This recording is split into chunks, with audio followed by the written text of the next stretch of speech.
Bonjour, aujourd'hui je reçois Enzi, artiste R&B qui nous vient du 13e arrondissement. Enzi, comment va? Ça va bien et toi? Ça va? Posé, installé, lunettes de soleil, bien, beau gosse, frais. Voilà. Ok, je vais rentrer dans le vif du sujet. Bon, tu es un artiste R&B déjà, tu fais du R&B thug. Voilà, R&B. Explique-moi ce que ça veut dire, parce que je comprends pas ce que ça veut dire R&B thug. Voilà, donc en fait, pour t'expliquer, R&B thug, c'est par rapport à mon vécu. Comme j'ai un vécu assez difficile, je reviens de très loin, je ne peux pas raconter ma vie, tout ça.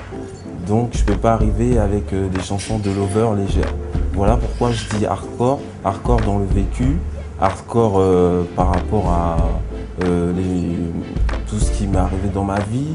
Faut savoir que j'ai vécu pendant pas mal d'années avec des SDF, des clochards, etc. Voilà pourquoi j'ai dit R&B hardcore. D'accord. C'est dans ce sens-là. Donc cela va de soi qu'au niveau de tes thèmes, dans ta musique… Voilà, c'est très dur, c'est très violent ce que je fais. Et je voulais aussi prouver qu'on pouvait chanter sans faire des choses légères et on pouvait être hardcore tout en chantant. Quelles sont tes influences? Akon, il y en a pas mal, Mark Morrison à l'époque, parce que moi j'écoutais, je suis de la génération New Jack. Donc voilà, ça fait 10 ans que j'ai commencé maintenant. Et j'ai collaboré à mes débuts avec beaucoup de rappeurs, comme Black Vener à mes débuts, comme Alibi Montana, je connais avant qu'ils deviennent aujourd'hui populaires. Et aujourd'hui, big up à Alibi justement, parce qu'il m'a signé sur son label. Donc je prépare mon nouvel album, NZI Official. Bah justement, avant de parler de ton nouvel album, raconte-nous un peu ton parcours.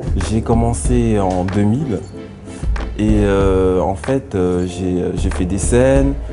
J'avais un pote de classe qui a monté une sauce qui s'appelle Airstyle. Et si tu veux, dès qu'ils avaient des scènes, ils m'appelaient. Moi je venais chanter, donc j'ai fait des scènes comme la Fèche d'Or, j'ai fait des scènes avec la Radio Génération, DJ First Mike. J'ai signé pour mon premier album sur le label de DJ Franco PHX. Donc c'est lui qui m'a permis de sortir aussi cet album, Mon Univers Impitoyable. Voilà. Donc sorti en 2004, c'est ça? Ouais, en 2004, c'est le premier album de R&B hardcore officiellement en France. Voilà. Et justement, comment, toi qui étais un dé de début à la fin, as-tu rencontré Alibi Montana et signé sur son label? C'est-à-dire? Ben, moi, on m'a toujours dit quand on veut quelque chose, il faut demander. Donc j'y allais au culot à chaque fois. Mais tu l'as rencontré dans quelles conditions? Tu l'as vu dans la rue, tu l'as accosté, tu l'as frappé, tu l'as fait hey, regarde ce que je fais et tout. Mais en fait, c'est des artistes qui sont accessibles, hein, quoi qu'on en pense. Qui sont accessibles. Donc je pense que j'avais eu son contact, je sais plus, dans un magazine, quelque chose comme ça, donc je l'ai appelé. Je l'ai appelé tout simplement, il m'a répondu. Et voilà, ça fait rêver ton histoire, hein, ça fait rêver. Hein. Tu rencontres, tu veux appeler une star, bon bah hop, son numéro de téléphone, tu l'appelles et le lendemain tu vois. Si vous voulez, il y a plusieurs cas d'artistes, il y en a qui sont accessibles et il y en a qui, voilà quoi. Qui ne le sont pas. Qui ne le sont pas quoi. Revenons à des questions plus musicales plutôt. Au niveau de tes instruments, ça se passe comment? Tu fais appel à un producteur ou tu as un producteur attitré ou tu prends des sons à droite, à gauche? Non, je prends des sons à gauche, à droite. Par rapport à mes collaborations, c'est-à-dire que ce soit avec Alibi, Black Vener, Medouze aussi, mon pote PZ, c'est à chaque fois, soit c'est par le biais de leur beatmaker qui me propose des sons. J'ai toujours des gens qui me proposent des sons. Après, je fais la sélection, je prends par-ci, par-là. Voilà, c'est comme ça que ça se passe. C'est selon la vibe, quoi, en fait. Si je kiffe le son, et ben direct, je pose dessus, quoi. C'est comme ça que ça se passe. Ok. Parle-nous de l'actualité à venir, parce qu'il y a ton album, ton second album, voilà. Tu commençais un peu à parler. Est-ce que tu peux nous en dire un peu plus? Alors, j'ai appelé cet album NZI Official, justement, pour dire que même si pour cet album, j'ai mûri, j'ai grandi, mes musiques sont plus douces, mélodieuses, mais quand on écoute le fond, c'est toujours aussi dur, c'est toujours aussi violent. C'est pour ça que j'ai dit NZI Official, c'est toujours moi en fait. Voilà. Même si c'est moins violent que Mon Univers Impitoyable au niveau des sons, c'est beaucoup plus accessible. Ça reste du NZI. D'accord, donc en fait, tu restes dans la même ligne que le premier en fait. Voilà. Tu t'écartes pas, tu restes vraiment dans… Peut-être du NZI, à l'avenir, 100% NZI. voilà, à l'avenir, après pour mon troisième album, Bien sûr, je ferai peut-être je me mettrai au zouk parce que j'ai beaucoup de gens qui me demandent de faire ça. Ils me disent que ça irait bien avec ta voix, de faire du zouk. Donc, pour le troisième album, je pense m'ouvrir, faire des choses un peu plus... Il y a une date l'album, normalement, si tout se passe bien, je croise les doigts en janvier. Croisons les doigts, parce qu'on a la musique, on dit une date, voilà. Après avec les aléas, on sait jamais. Mais là, avec le label de TLPP, prod de Alibi Montana, c'est carré, c'est sérieux. C'est carré, voilà, c'est sérieux. Donc, merci Alibi, justement. Et big up à lui, quoi. Et justement, est-ce qu'il y a un MySpace, un Facebook où justement pour avoir les différentes infos par rapport à ça? Voilà. Donc il y a un MySpace, vous allez sur myspace.com/NZI#1. Sinon il y a un Skyblog aussi, nzi1.skyrock.com.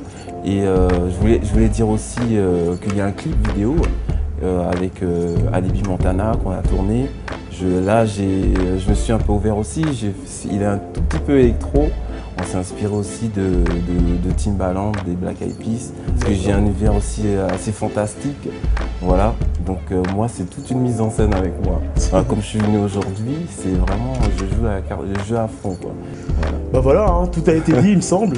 Donc c'était Enzi dans l'émission Controverse. Et n'oubliez pas en janvier son album qui va sortir. Et il y a le single aussi, j'oubliais, le single Papa qui a des bons retours, qui est en téléchargement aussi sur iTunes, etc. Allez-y, télécharger. Ok, voilà. Tout est dit, hein, il me semble. Voilà. Ok, bah tu reviens quand tu veux et puis bonne continuation à toi. Merci beaucoup. Allez, merci. Ciao.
Je balance des pièces de fou.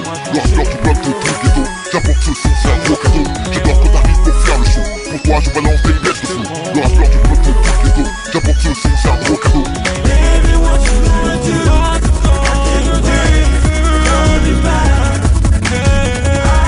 I need you in my life. Baby, what you gonna do? Call me back.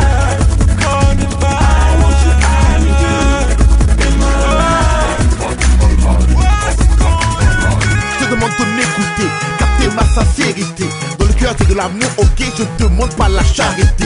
Je n'ai jamais hérité des mots qu'il faut pour mériter. Je pense qu'on va là qu'on a fait tous les deux et hiver comme été.